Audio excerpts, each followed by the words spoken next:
Okay, cool. All right, we are live. How's everybody doing today?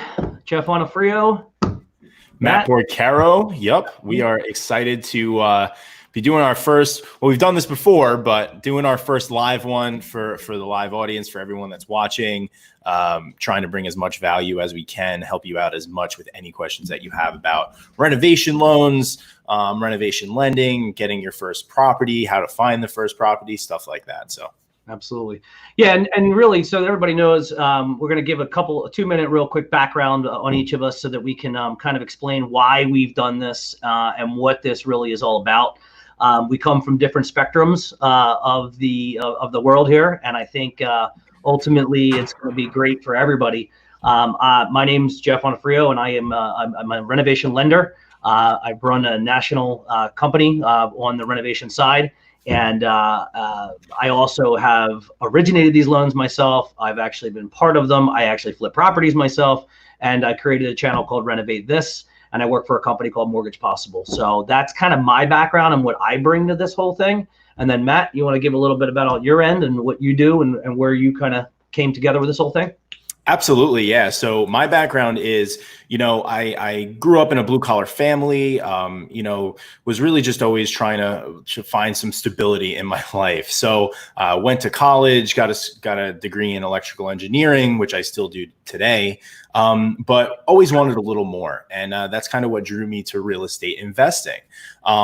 I knew I wanted to buy my first house, but I knew I wanted to do it in a smart way financially, and really wanted to leverage myself to make sure that I started down the right path, because I always knew and still know, and hopefully you guys know as well, that real estate investing and buying and owning real estate is one of the best strategies for building wealth and building, generational wealth and getting to find a point of financial freedom where you don't maybe have to depend on a 9-to-5 job anymore. So that being said, I tried a bunch of different strategies, tried all kinds of get rich quick type things and got lured down a lot of rabbit holes, but eventually ended up finding this thing called the 203K loan. And the 203K loan kind of was the vehicle that allowed me to do all of the things that I wanted to do with buying my first property. It allowed me to buy a fixer-upper. It allowed me to buy something that I could live in house hack, as a lot of people know it, live in one portion of the house and rent out the rest. It basically opened all these doors for me on my very first deal. And on my very first deal, using a 203K loan, I was able to buy a property, create about over $100,000 of equity, which I now use to flip houses. I like to say full-time. I have 2 full-time jobs. I flip real estate and I'm an engineer full-time. So doing this loan allowed me to do both. And, the reason why we're here and we're doing stuff like this is because there's a veil in front of renovation loans sometimes. People might think because of its complexity, it's a little harder to do.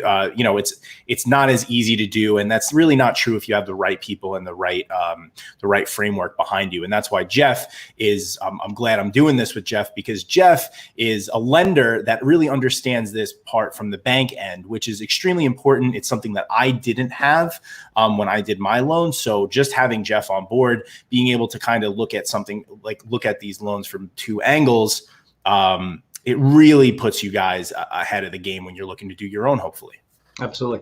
And so you guys all know, we created this with the intent of calling it the Renovation Roundtable, because, I'm bringing together the lender side of it. Matt's bringing together his idea with the whole 203K way. And this is just bringing together different people. So as this thing goes on, the goal each week, this is going to be a weekly show. And each week we are going to do a Q&A session where we're going to take questions from you guys. So right now, if you have the opportunity, feel free to go into our chat box and please put questions in there, and we're going to address them individually. Each one of those questions will be addressed for you guys. But the idea is also going to be in the roundtable format, is that we're going to bring you other people. We're going to bring you HUD consultants. We're going to bring you contractors. We're going to bring you other lenders. We're going to bring you people who've done successful projects as far as buyers, and people who've been like Matt, who've created equity and created wealth, and then tell their story. Because we think that the more we tell this story, the more we can help you guys to understand how this works. So Matt, real quick, how many years ago was it when you did your first one? So I did mine in 2016. Okay, cool. So that's, so 2016. now you've got a couple years on your belt. And you said that took you about a year, if I'm not mistaken, right, for that one? Yeah, when all was said and done, yeah, it probably took about a year from closing date. That doesn't include really getting into contract. I think I got into contract in I guess it was May or no, I'm sorry. Well, I got into contract probably May of 2015, and pretty much finished the whole thing at the in the summer of 2016.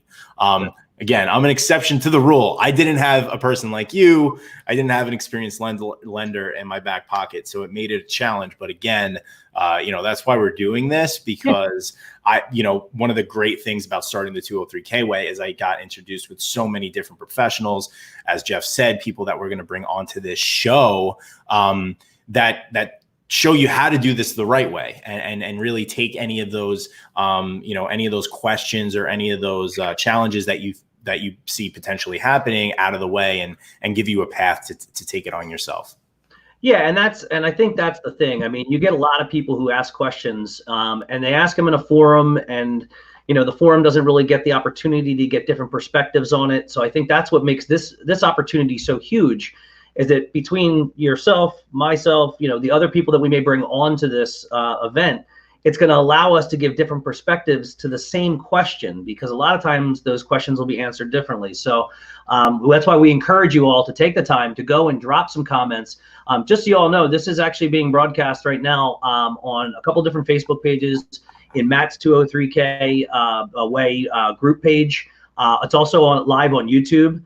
And we also have it up on Periscope, so it's being pushed off against Twitter as well. So we're trying to get it out there to the masses, because we really truly believe that there are a lot of people out there right now who just don't have the right info, and they're dying to make it work, and it's got the opportunity. So I think that's going to be big for us.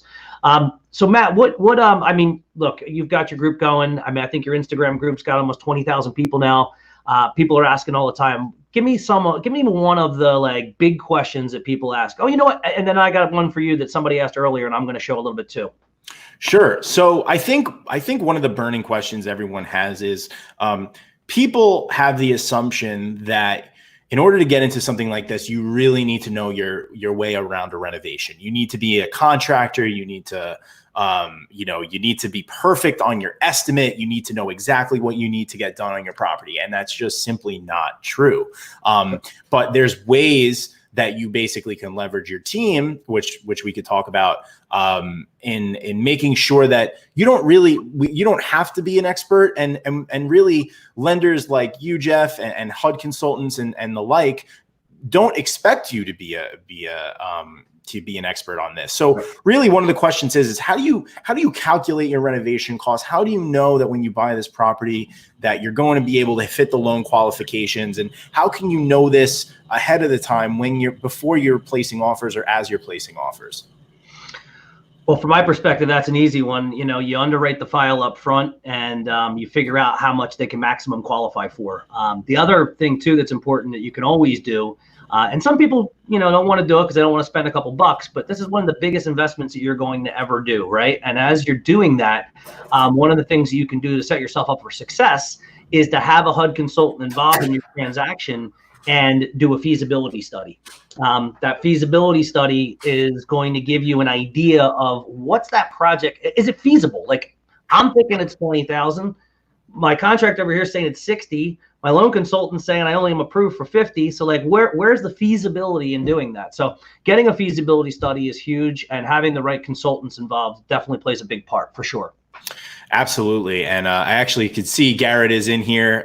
Garrett is a well-respected 203K consultant, has been doing it for many years, helped kind of create the guidelines for this thing. And Garrett was actually the first one to introduce me into the feasibility study. I did mine a little backwards, and it caused some pains for me because I got the estimate before I even knew if I could get approved for it or anything like that, right? So we were basically trying to fit a square peg into a round hole because I was doing everything backwards.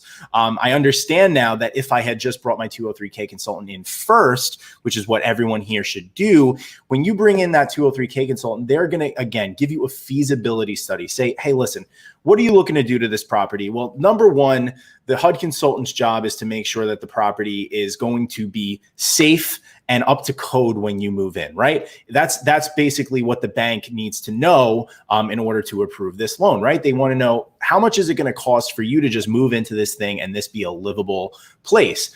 In addition to that, that is when you can start coming up with things you'd like. Things like changing the cabinets, changing, upgrading the rooms, upgrading the flooring, cosmetic type stuff, right? And that's how you can basically start with what's necessary, and then based on your budget, start tacking on what else you would like to do. And your HUD consultant is going to help you out with that. As you said earlier, yes, they charge a fee to do it, but absolutely worth its weight in gold, because they're going to help you build the scope of work. Now, we can get into it in the future, but what's great about them helping you build a scope of work is now that makes the bidding process with contractors so much easier. I really wish I had that in the past. So really the resounding thing is you don't need to know how much it's going to cost, because your consultant and your lender, between the two, are going to come up with what your budget is and if you could feasibly do it based on the subject property. Absolutely. And just a reminder, guys, we are live on a bunch of different platforms right now. So please put your comments and questions in. We're going to definitely hit them up. We got some here from Joel D. Joel said, is it more difficult to do now in Rona 2020? So Joel's asking here if it's harder to do a 203K in our pandemic environment. And I think we all kind of know the answer to that. For the last 3 months, it's definitely been a little bit more difficult because of the restrictions of, was construction essential, depending upon where you lived. I mean, I know in New Jersey it was still essential, but you weren't really allowed to do a project unless it was already and it had been started. So there was a lot of different things going on. Now the restrictions, at least in my state, being New Jersey, have lifted, and they've gotten a lot easier to do it. And then Joel also asked, the restrictions or constraints on credit or approvals, and have those become more difficult? The answer to that is no, they have not. What has happened is there's been a tightening of the credit box depending upon the lenders that are out there. Some lenders have pulled out completely of these type of deals right now. Some lenders have increased credit scores to 660, some are doing 680, and they're also putting debt to income ratio, a number of caps on what can be done. So that's not everyone though. So, not every lender does it the same way. I'll tell you, our credit box is still wide open, and we do it the exact same way we did pre-Rona. So that's important too. I mean, have you been seeing any of that, Matt, as well? Yeah. So, obviously, we saw a lot of different volatility with the mortgage industry. Obviously, this is your forte, not mine. But what I do is, I do deal with people on a daily basis that are using the 203K loan, coming to me with questions on how they can do it, how to find the right lenders, how to find the right deals. And a lot of misinformation that's been going out there because of this is that you have some lenders out there telling borrowers, yeah, because of coronavirus, 203K loans are shut down. Now, we know, you and I, Jeff, know that that's not the case. But the fact of the matter is like you said, some companies got hit differently because of the mortgage-backed securities and the credit market and stuff that's way over my head. But essentially what that is it's just saying that some guys it's on for, some guys it's not for. The FHA did not say that they are no longer available. That's a common misconception. That's a common rumor kind of that I've seen been getting thrown around. That being said, I think it's safe to say, Jeff, correct me if I'm wrong, a lot of the lenders that typically specialize in this type of loan, they didn't drop it because this is their bread and butter. I mean, obviously your company does it a lot. I know a bunch of other ones that are out there that are still doing them, and it's business as usual for them. Obviously the challenges that present themselves, things like construction and getting permits, I think we're out of the weeds on that. So going forward, there shouldn't really be any issues anymore. And if you're being told that they don't exist or they're not happening right now, just go to a different lender, because they are out there. Oh, reach out here. This is what we're here for. We'll help you out. That's the idea behind this whole thing, is to dispel myths and, try to help people be successful in doing the house hack and building their financial wealth and their future by using these products as the springboard. So Sure. Don't hesitate to not reach out to us. I was actually in your board earlier today on Facebook, and one of the questions that was asked was about the FHA loan limits for Great question. The areas. Yeah, so I wanted to pull this up and we can give everybody the link on this. So let me figure out how to share my screen here real quick. And I'm going to show you guys. All right, let's see. Share screen. All right, so share. Okay, hold on a second. Chrome tab. Sorry. All right, where is? All right, let's see. I think we got it now. All right, so let's pull this screen up. Oop, can you see that, Matt? Yep. It's a little tough to see. You know what? Let's pull back here. Let's see if I can do this. Sorry about that. Why don't you pull up another question while I'm trying to get this going? I don't want to hold everybody up here, and we'll pull this on the screen in a second. We'll run through it and get it. Absolutely. So another question from Ian from my Facebook group asked, how to find good deals or deals that's the best for a 203K? You know, that's a great question, and really kind of what I specialize in trying to teach to others is that obviously the 203K loan is there where you can do any type of renovation you want on your property, right?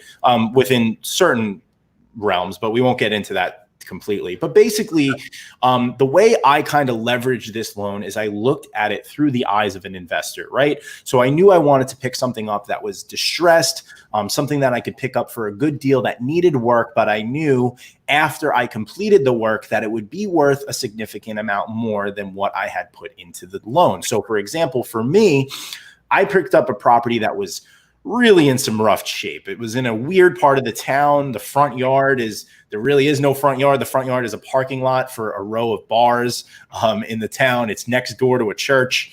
Just like a very kind of weird part of the neighborhood that, you know, for me, it wasn't like really about so much maybe being my dream home, but I knew it was going to be a property that I could build a lot of equity in. And it was also illegal to family, which meant that I could live in one unit and rent out the other. And what I did was I really just looked at the price. I said, okay, well, if I pick it up for 270 and I put about 80,000 into it, which is what it was, I knew it was going to be worth somewhere in the neighborhood of, you know, 450,000 and up, which right there, if you do the math on that, my total loan is 350,000. But if it was worth 450,000 when you're done, that means you're creating $100,000 worth of equity. Now, the best part of this is FHA only requires you to put down 3.5% of the total loan amount. So for me, it ended up being right around $10,000. And if you do the math very quickly, you could see that's like a multi-100% return on your money, right? So for me, it was kind of like a no-brainer. And that's kind of the beauty about these loans is that because you're putting such a low down payment down, any amount of equity you get is just a huge bonus. And if you're smart and you play your cards right, you look for properties where you're going to have 20 to 30% equity when you're done, like something like an investor would look for.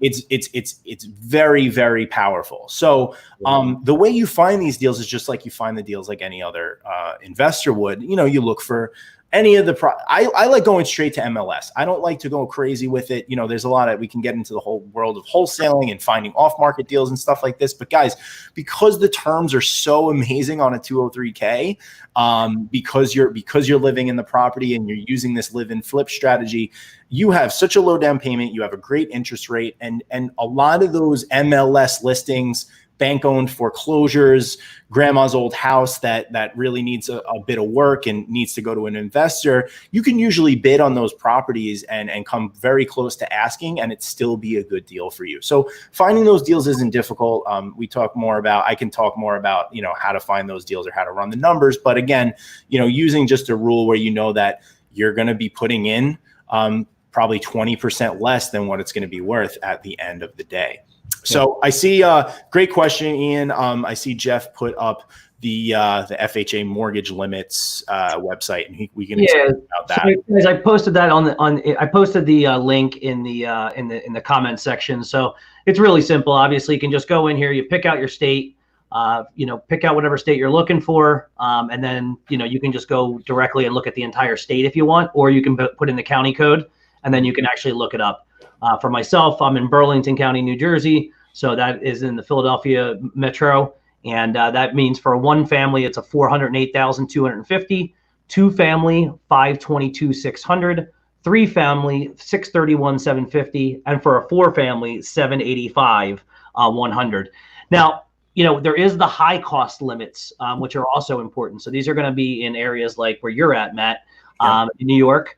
And this is where it really gets interesting. You can get some big properties here, right? So let's just look at the New York Metro within, Bergen County, which is close to where you're at. Your high balance limit, which is anything over $510,000, that's considered a high balance loan. And that would be a 1 family in that area is going to be 765,600. For a 2 family, 980,325, and then we get into 3 families, and that's 1,184,925, and a 4 family, 1.472550. That's a lot of money to put into into possibly one of your first purchases with 3.5% down. So, and there's some intricate pieces of that are important to understand, and we can go into these. And one good thing about this, guys, is that this platform is something that we're going to continue. And each week we're going to go over different intricacies. So if you guys want to understand how to do 3 and 4 units, we can talk about that. And what does that mean? And how do we make sure that that's going to work from, the rental income? Is it going to be enough for it to qualify? Is it self-sufficient? These are all questions that if you guys bring them to us, we'll be happy to answer for you. So we're just kind of taking baby steps right now. So I wanted to start by showing you that.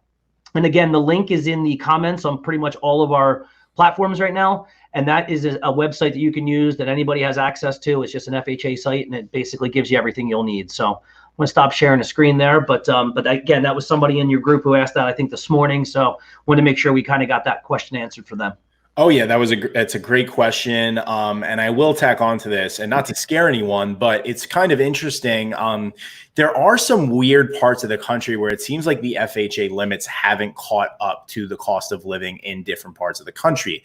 I know there's some areas in Texas where there's this issue where, like, housing prices have skyrocketed there, and the FHA limits haven't really caught up with it. So it's always good to double check. Obviously, your lender is going to check this; they're going to know before the game. But if you're not in certain metropolitan areas of the country, just make sure that what you're bidding on and what you expect your renovation cost should be, and everything in between, is kind of within those limits based on how many units you get. But excellent question. I have another post by Brianna. Brianna said, man, I'm mad I'm going to miss it, but I still have a question. Best ways to add equity to a property if there's no room for another bedroom. I'm sure Jeff can chime in on this, but it's a great question.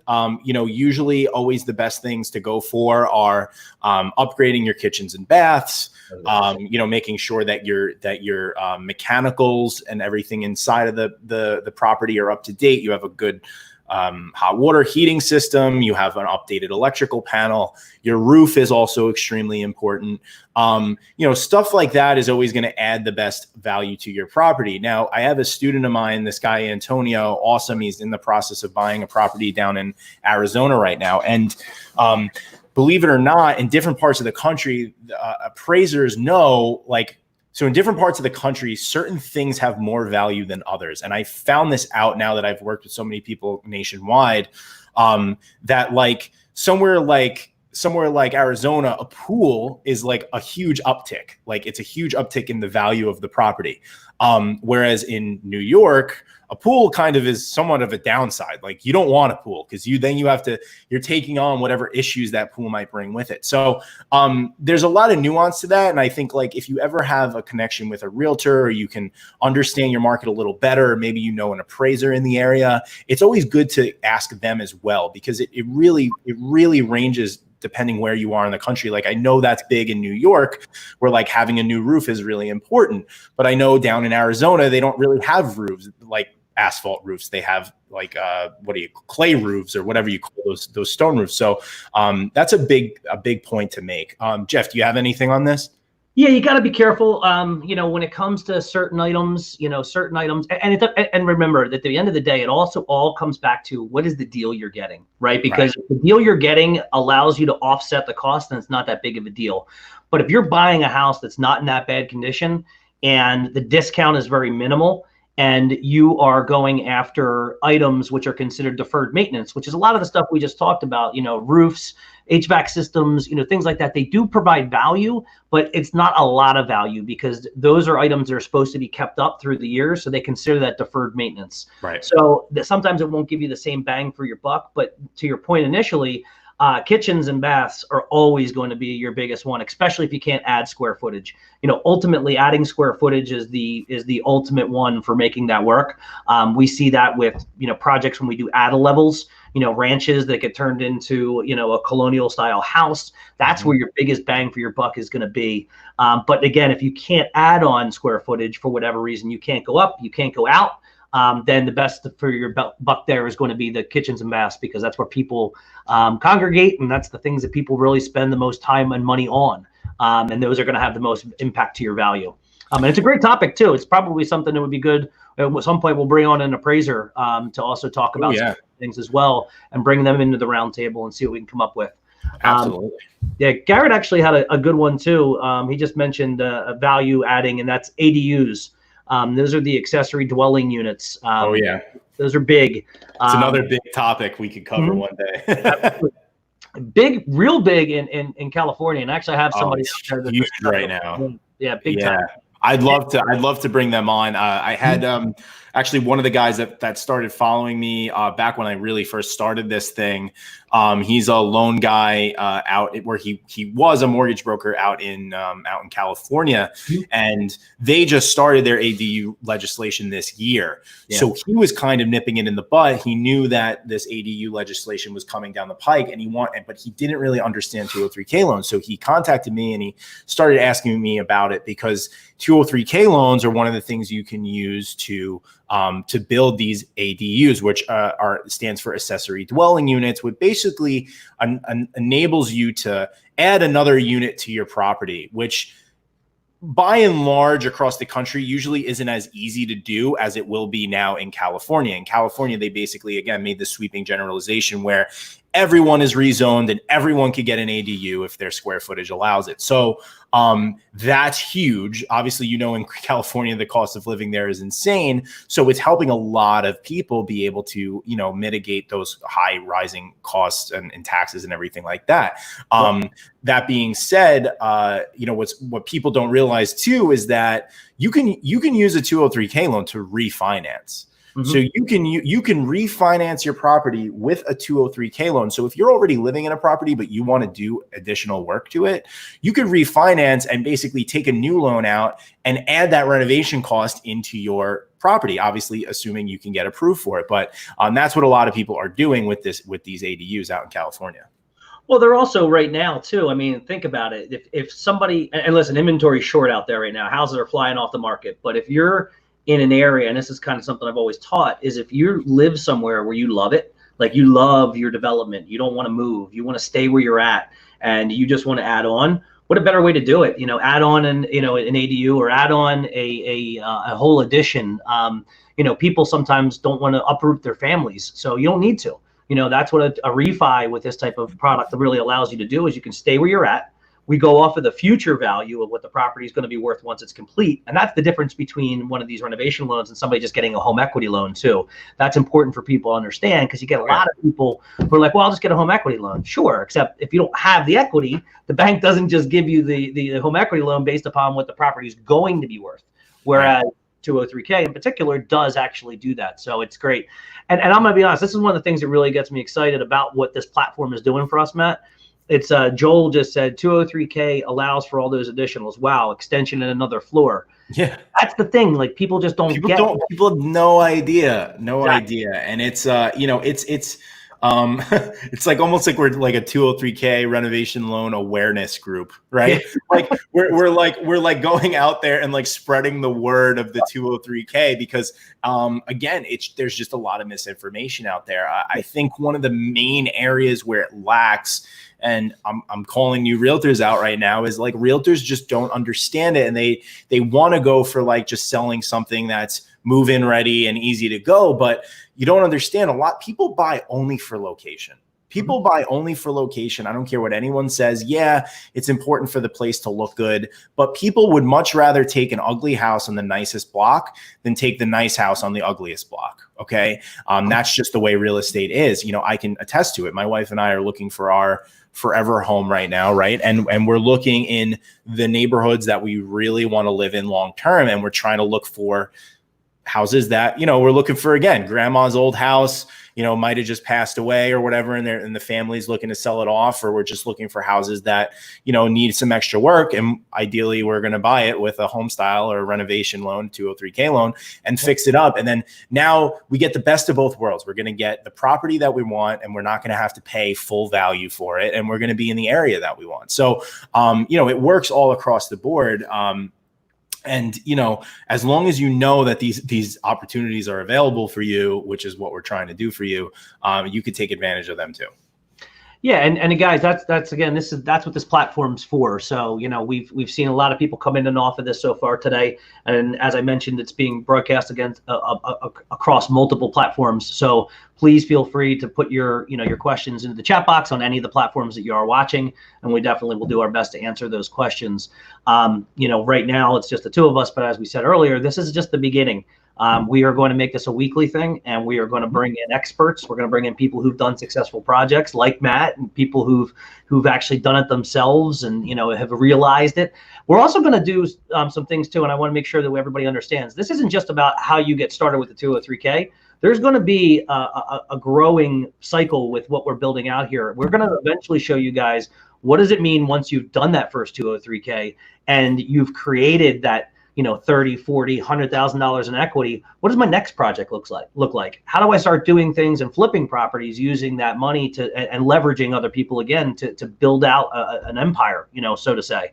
So I think that's important for people to understand too. This is not just the entry level. This could be it's going to get advanced too. We want to grow, and we want to show people how to do it. There's a lot of opportunity to make money with this environment for sure.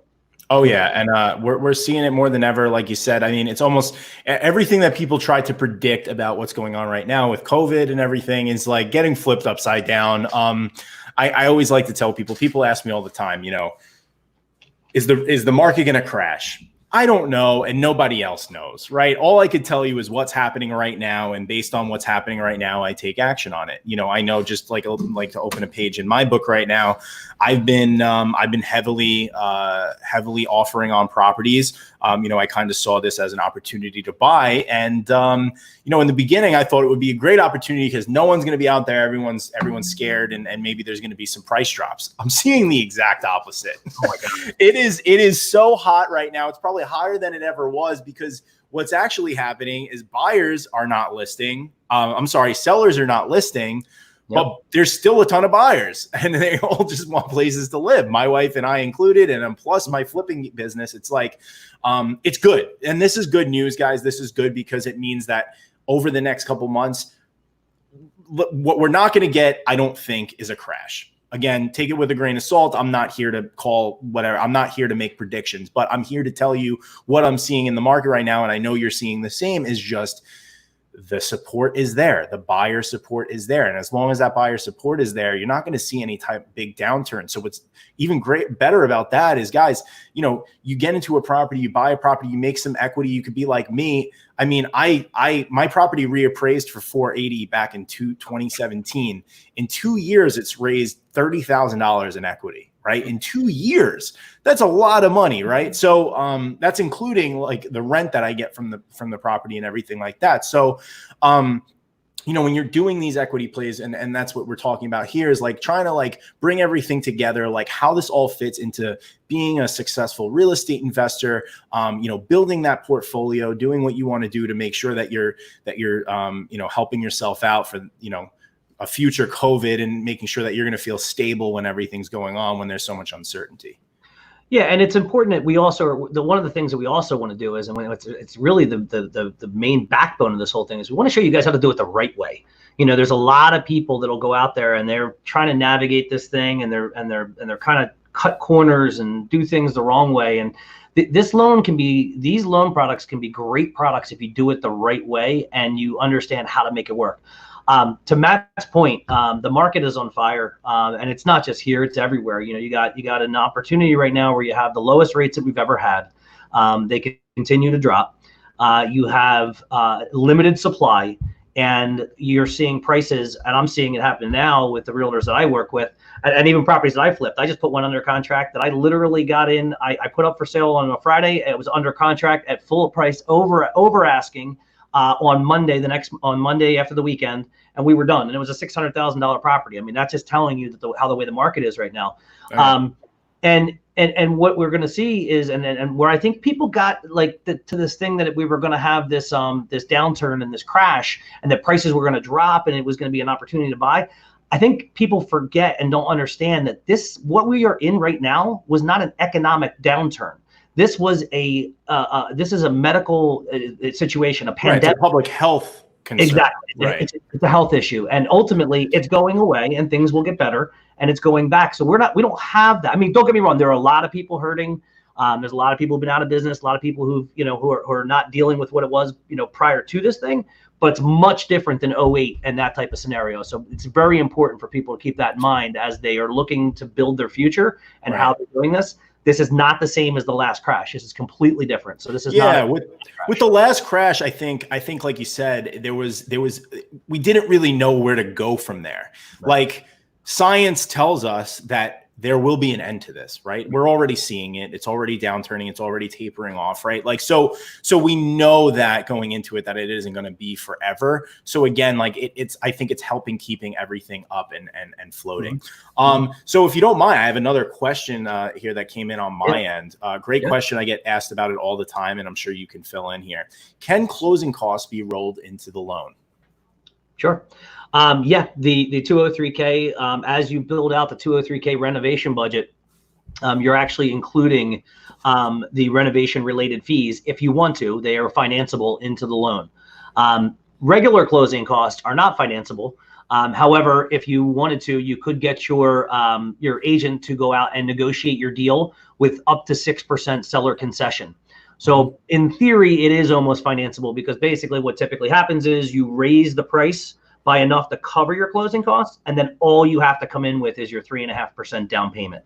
So it does kind of allow you to it, but it's not exactly financeable. The 203K fees are financeable, and the rest of it is able to be done through a seller concession, which is getting a little bit tougher in a hot market like it is right now. So it is, and just to piggyback off of that, I got that wrap in. I got the actually what ended up happening was I asked them for the full amount, and they ended up coming to the table with more than they needed to, but it was kind of great because I only put down $9,500 and I didn't have to come up with the rest of the 3.5%. Just the way that the numbers worked out, I ended up kind of getting money back after the closing costs. And that was all because I just asked for them to cover 5% of the loan and closing costs, and the bank was willing to do it. So, I mean, there's a couple different ways, guys. Again, asking for a seller concession works.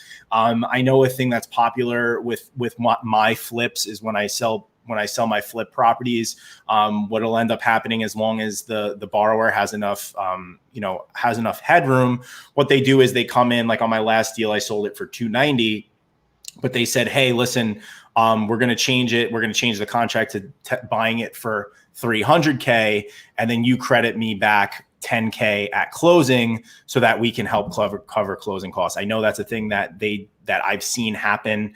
There's another thing where, again, you can wrap, some of those other fees, the renovation fees, into the loans. There's a lot of different things there. Again, I always advise 3.5% is the absolute minimum. Yes. It's always important, guys, to have more meat on the bone. However you have to get it, buffer your savings up a little bit. It's always important to never just go for the bare minimum on anything.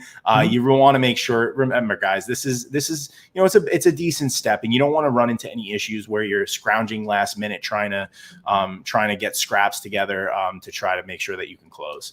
Well, I got a little known secret for you, that there is something where you can actually do less than 3.5%. So, and I've done this before. If you buy a HUD home, you can actually go onto the HUD website. They actually list properties that they've taken back in foreclosures. Right. You can buy one of those properties, and your agent can submit your bid with $100 down. So your down payment can be $100, and you can see about getting your seller concession to get your closing costs covered. So theoretically, if it's set up properly, you could do that deal with only $100 out of your pocket. That's a big value bomb for you guys out there. There you go. I hope everyone just listened to that and wrote that down, because I have never heard of that before. That is freaking awesome. And I'm sure, listen, and guys, have your expectations there. You got to hunt for those, right? It's just like any other good deal, but they're out there, guys. You gotta just look, you gotta play the game. And as like people like Jeff, people like me, the more you play the game, these things start to arise. One of the biggest things that I always get all the time is people think that placing offers or going out, you need to have all your ducks in a row and ready to go before you place your offers. And that's just simply not the case, guys. Like, one of the biggest issues that newbies have is they go and they look at an MLS or Zillow or anything like that, and they look at the listing prices as if it's a menu at a restaurant. When you go to a restaurant, you don't buy a steak dinner and say, I know it's listed for $45, but I think I just want to pay $38, right? You don't do that at a restaurant because that's not customary. But guys, in real estate, it's customary to come in at a lower price. You're trying to make a deal. You don't want to pay top dollar. Obviously, different environments cause different negotiation tactics, buyer's market, seller's market type things like that. But at the end of the day, you always should be keeping your cards close to your chest and making sure that you are getting the best for you. So guys, just because a listing price says $300K, but you really can only afford $280, doesn't mean you got to come up to $300K to make the offer. You make the offer. This is how deals are found. I just made an offer last week on a property that was listed for $350. I placed an offer for $260. They came to $280. In one counter, they went down $70,000, right? So and that's been listed for months, right? So it's just asking the question, guys. If the numbers don't work for you at a certain amount, do not be afraid to offer less, and never really just don't chase it. That's like one of the biggest mistakes you can make, is chasing deals because you get into the thrill of it, and you get into the throes of the whole process, and you end up paying more than you should. And that's when you can run into some issues. Yeah. To piggyback off of what I was talking with you guys about a couple of seconds ago, I'm going to share real quick my screen for you. Let's see. Can you see that, Matt? Yep. Okay. So this is on the HUD.gov. HUD.gov has, now, again, just to prove the point, while I was saying this, I looked up individual counties, and in my county, Burlington County, there was nothing. But as you can see here, there's some in here that are in here for $120,000. So if you're buying these, owner occupants always get first dibs at these properties as they go up for sale. And then as they go, and then if they don't sell to the owner occupant first, then they get opened up to investors as well. So you could potentially buy these with other types of loan products as well, such as the home style. But again, as you can see, I mean, they're not huge dollar amount properties.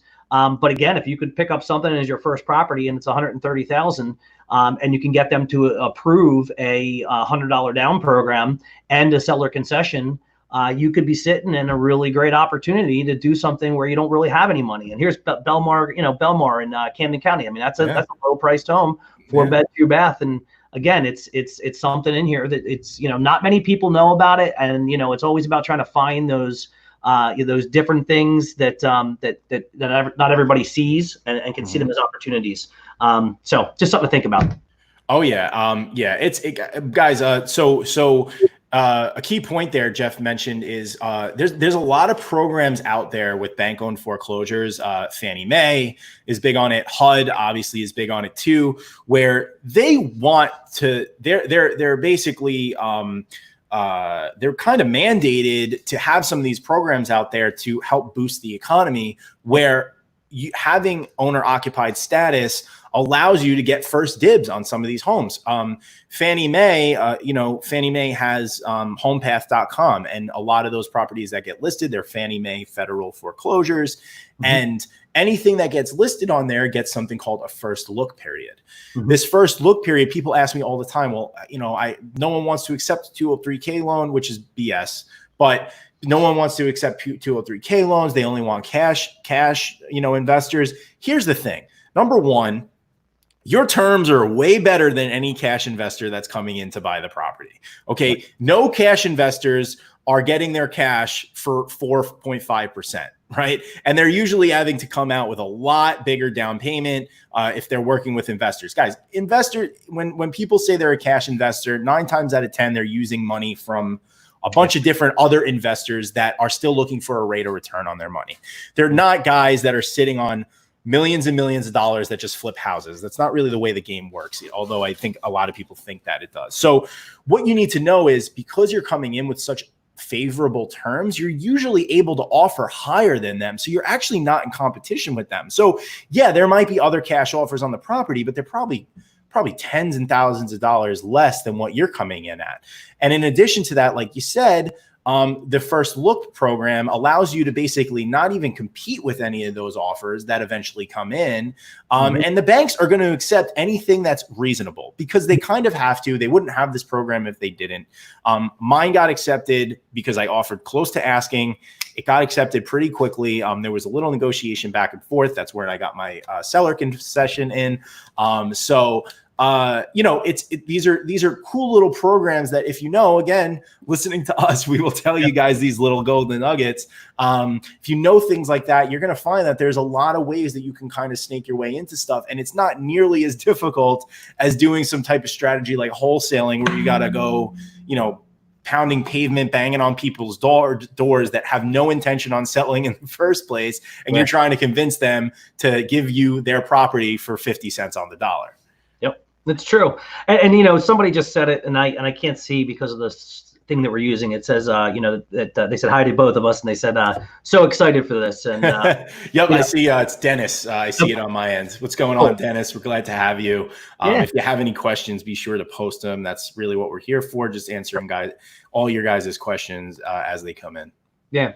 Well, we haven't had a whole many recently. So what I was thinking is, we're gonna, come Friday of this week, we're gonna have it set up moving forward that we will have our next event next week, and on Fridays we'll post in Matt's group, the 203K Way, who our guest is going to be, and if it's multiple guests, we'll let you know. And obviously we'd love to see you guys here. We're gonna try to keep this consistent. We're going to try to do it the same time, the same date every week. This way we can get as many questions answered and people know where to come, and you guys can come here. And look, if you're talking to a consultant or you're talking to another lender and they're giving you information, this is your platform. Feel free to come and ask those questions of us, and we'll be happy to answer. Make sure you're getting the right info. That's one of the biggest things. I'm not I obviously am as a lender myself, but I'm not, I know I can't do every loan in the world. So my biggest concern is making sure that people that are doing these projects and doing these loans are getting the proper information, so that it's not treaded on with the name of the loans being bad because they've gotten bad info. We want to help to make this successful. So I've helped other lenders, and I have no problems doing that. I want people to be successful doing this, because the more that we do, just so you understand, you're doing a 203K is less than 3% of the entire amount of FHA loans that are done in the United States. So that just gives you an idea how small the market share is and how much more we have to go. Because I'd like to see it if we could be 10%. I mean, we could really help some people and really create some equity and really create wealth for people. And I think it's super important. So yeah, and you have a lot of these openings, like you said. You have the baby boomer generation, right? They're starting to hit retirement years. A lot of people looking to move out, looking to move on, and it's just good for everybody, because you're going to be able to get into these properties and fix them up. Some of them are going to be at the end of their life on a lot of this stuff in the property. So rather than you sitting around and trying to look for something that's move-in ready, if you know that you have these options where you can kind of get into a property and kind of, I like to say, it's like you're hacking the American dream, right? You're kind of getting in, and you're kind of, getting the best bang for your buck in an environment where people feel like they always have to pay top dollar for everything.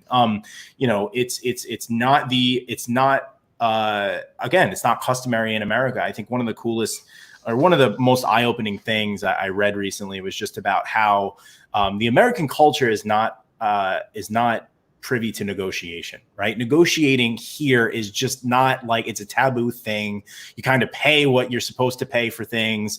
But you go into other countries in the world, and like everything's a negotiation. Everything is negotiable. You know, going to the market to buy, you know, fruits, vegetable, meat, whatever. Like everything is negotiable everywhere else. But since we have such a retail culture in America, it makes people think that they always need to be paying top dollar and they can't question it, whatever. I'm not saying going around undercutting people, guys, but what I'm saying is we really kind of have to get into the mindset of, you know, making sure that you're looking out for your best interest and making sure that you're doing the right things for your finances, for your family, for your future. You know, and this is really the most exciting thing to me is like spreading it around, because I know what it did for me. I like to tell people all the time this, Jeff, like I'm more excited for people getting 203K loans than they are for the 203K loan, because they're in the position, they're in the beginning. They're where I was, where I know where they're like, oh man, they're really nervous about every step and they're worried that everything's going to go wrong. And they're more worried than excited. But I'm excited because I know what's at the other end of that. Like I am here, I know the end goal. And I know that even despite, if you told me back when I was doing it, if it would be worth it, I'd be like, oh my God, I don't know. This probably isn't worth it. And now being on the other end, it's like, hell yeah, it's worth it. And I'm going to champion everyone through because I know how good it feels. You know, again, I've been able to meet a ton of people that do it. I have people in my group that, you know, have been given the confidence to go do it now because of like what we talk about and what I talk about. And it's really just a super satisfying thing to know that these people that really didn't think that they had this option not only have this option, but can really bank from it and really just set themselves up for the future. Well, let's be honest. I mean, if you as a buyer, and whether it's your first purchase or your second purchase or your third purchase, if you could make equity, and I always say to people, like, even if I made $10,000 in equity or $5,000, but if I make $50,000 or $100,000, for a lot of people and most people, that's life changing. So why would you not consider looking at this as an option? Because the normal person who buys a house, their equity is only what they put down as their down payment. And that's, you know, that's great. And you worked for it and that's your down payment. But if you were able to make 20 or 30% on your money, and let's just say there was a downturn a few years from now, even if it went down 10 or 15%, you're still ahead of the game. Right. You know? Oh, yeah.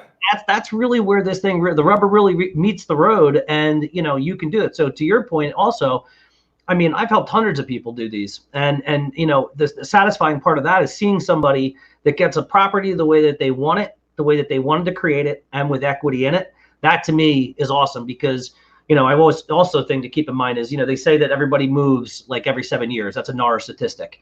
And the reason why it takes them 7 years to move is because it takes them time to build up equity to then make the next purchase, right? Yeah. Oh, yeah. Well, you're doing it with a 203K and you're building that equity early. Maybe it's only going to take you 3 years to move to your forever home instead of having to wait 7 years. So it speeds up the process of life. It speeds up the process of building wealth. It speeds up all of that. So I think that's super important. And the more that we can get that story out there to people, the better. So absolutely. Yeah, Garrett said the same thing. We can help people realize their American dream, and it's so true. We had somebody had asked again real quick about please explain the putting down the $100 down for HUD listed house. Mm-hmm. So I'll just make this quick, and we can always make this an episode too to talk about it, and we can bring in, you know, an agent and maybe somebody else as well to talk a little bit about it. But definitely. Basically, if you look on that website that I mentioned earlier, it's the HUD website. HUD sells their properties, their own properties they've taken back that had FHA mortgage insurance on them. They're selling that property, and as they dispose of those properties, they list them. And there's an opening period where only only owner occupants can buy them. So if you're going to house hack, you can be one of the first people to jump in, and you could buy it. And then what you would do is you ask your agent or have the agent look and see if they're able to submit the offer with a $100 down program. The way it used to be was HUD would open up different areas of the country and they would do the $100 down program. I remember one time there was none in Jersey, but then it was in Atlanta, and they would move around the country wherever they had more properties than they knew what to do with. So they were trying to move them. But then I guess a few years ago, they opened it up, and now you can submit an offer with any of these properties to do a $100 down. So you got to make sure that the agent knows what they're doing when it comes down to it. But ultimately, you can submit that offer as a $100 down as long as FHA HUD accepts it. You're good to go. So it's not something that's it's not publicized anywhere. Your agent's got to be made aware of it. Basically, what it comes down to.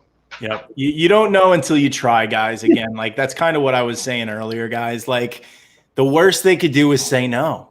Yep. Right. And that's kind of the beauty about that. That's the beauty about real estate. That's why I love it so much. And guys, it's not easy. Okay. No. Jeff, you could attest to this, man. Like one of my friends who's a friend of mine on Instagram, he's got another big Instagram following, and he posted something and he said he's like, if your offer doesn't make you a little bit nervous, it's too high.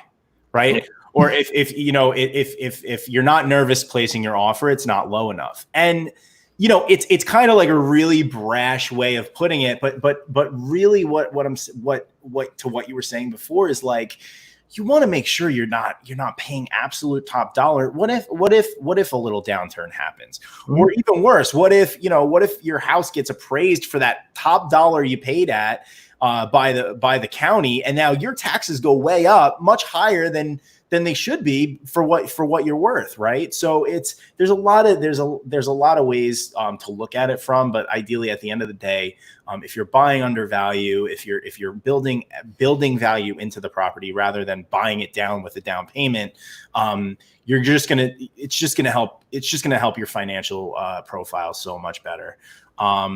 So yeah, man, I think great question about the HUD listed houses. I'm sure we're going to get a lot of people asking about that. Yeah, I just posted the link to the HUD site because somebody was trying to go in there and said it was asking for them to pay money for registration.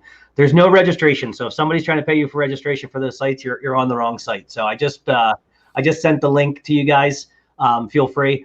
And listen, we're up against it. We're about to hit the 1 hour mark, and we want to make sure we respect everybody's time. So, I appreciate everybody coming here, Matt. It's been awesome. It's a great opportunity to do this, and I'm super excited about what we're going to continue to do. If anybody has anything, feel free to DM me. If you want, you can even reach out to me directly. I'll just real quickly, the same thing with you, Matt. Call my cell phone if you want, or text me, 609-217-9409. Again, 609-217-9409. Be happy to give you any information to help you out in any way I possibly can. Matt? Absolutely. And you guys know where to reach me. Obviously, I'm all over socials. Anyone that follows me knows I'm mostly active on Instagram. It's just become my platform. So at the 203K way is where you can get me. I answer all my DMs. Obviously, if you're in the Facebook group right now watching this, you can ask questions anytime. Jeff obviously belongs to this Facebook group. He's super active here, answers any questions that you have. And in the very least, if we don't answer your questions during the week, it'll be something that you can build on. Again, we're going to be kind of posting a preview to the following week on what maybe some topics that we're going to cover, certain guests that we're going to bring on. So what's really good is we can get that post up earlier in the week, and then you guys can post your questions to make sure that we cover it on these live shows. Absolutely. Awesome. Well, thanks everybody for viewing. It looks like we had some good interaction, and Matt, really appreciate you. And it was awesome, guys. So thank you so much. Yeah, man. Super excited. Let's get this thing rolling. Let's help some more people. Awesome. See you guys. Everybody have a great day. Bye, guys.